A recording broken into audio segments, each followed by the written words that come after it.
You know, we spend a lot of time together, but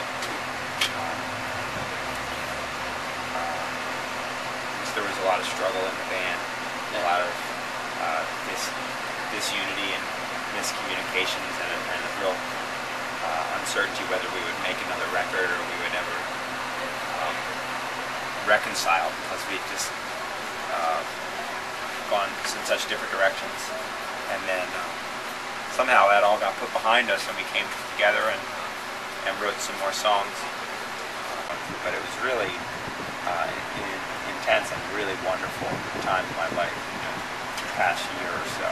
The time leading up to that, to the recording and everything, was really, really powerful and really incredible. Through mostly vacant streets, a baker from the outskirts of his town earned his living. You know, nothing really. It doesn't.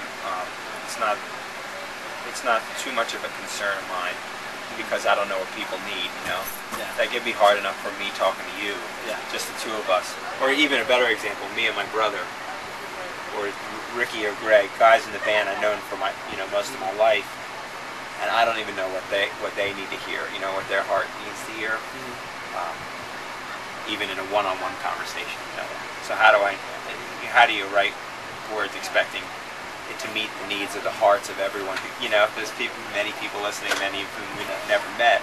So we just surrendered a responsibility to God and say, well, whatever you want to happen, whatever your will is with this, if it's totally a flop and nobody likes it and nobody buys it, that's fine. You know, may we be content with that. Or if it inspires people and changes people, that's fine too. But that's all your work. You know, I have nothing to say to anybody anymore.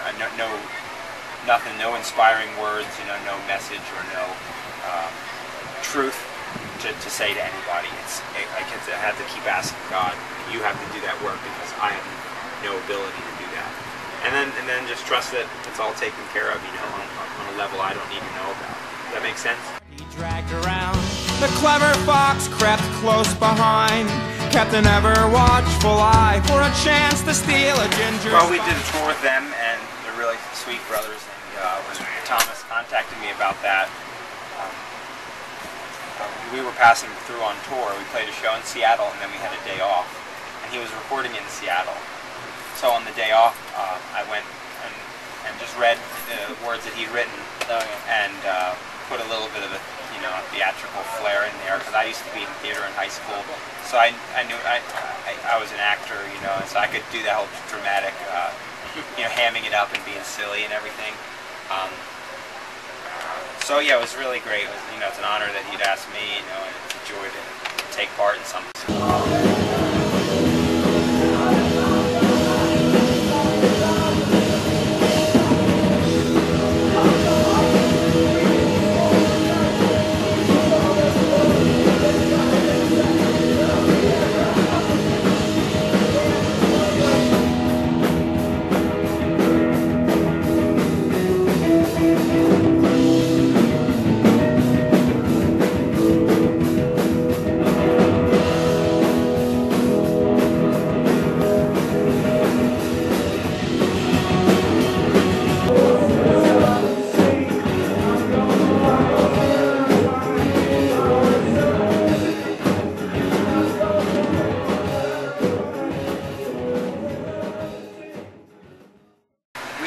We have planned to do a tour, a few of us, in August. Not the whole band, but me, my brother, and then his wife Sarah on keyboards, and then some other friends playing horns and maybe strings, like trying to put together a different sound, because some of the guys either have other plans or just want to be staying home during that time. So it won't be a loud, full-on rock show like we sometimes do, but it'll just be a different approach.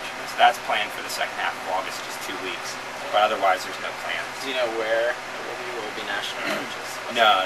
Well, it's 2 weeks, so it's only going, I think, as far as maybe the Midwest, maybe Missouri or somewhere, or it goes through. I know it goes through Tennessee.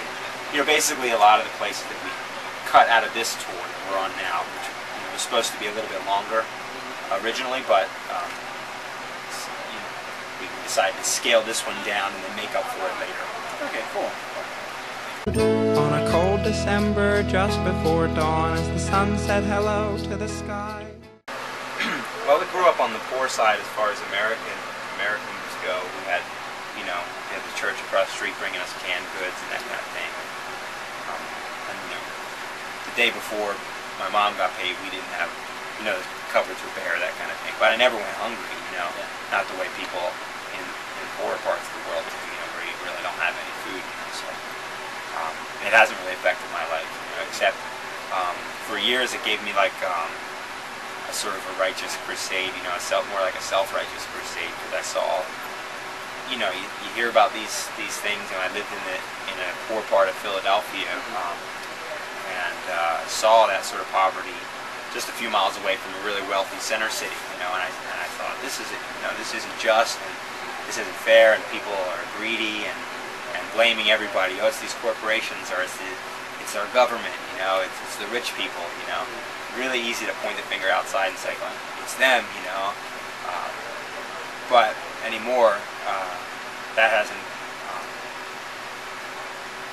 hasn't proved to help anything. To do that, except to make me feel better about myself. Like, because I'm willing to live in a poor way and live simply and share my money. It's like, no, nothing. Any of that, anymore, none of that means anything to me. Anything I've done.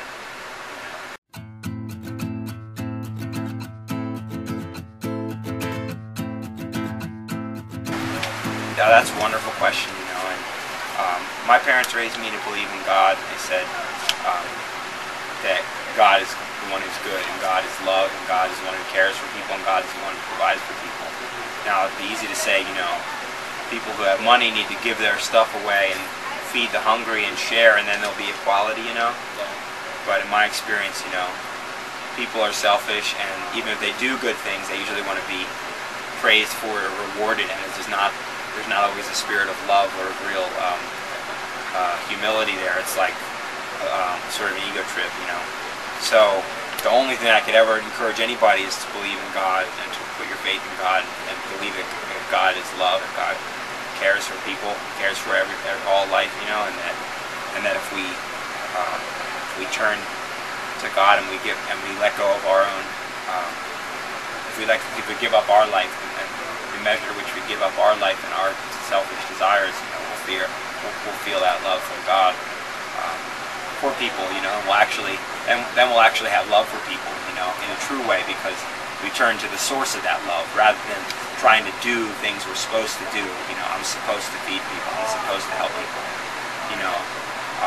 because how could we ever do that in a way that, how can you love people, especially people you never met, you go out and have a soup kitchen or something, and you're just just doling out food to people, or you go and try and live amongst those people, people who are poor, and it's sort of condescending in a way, like, oh, I'm going to come and help you, I'll come and save the day, And this is all just my personal experience, saying, boy, there's no way, there's no way except for by God's grace.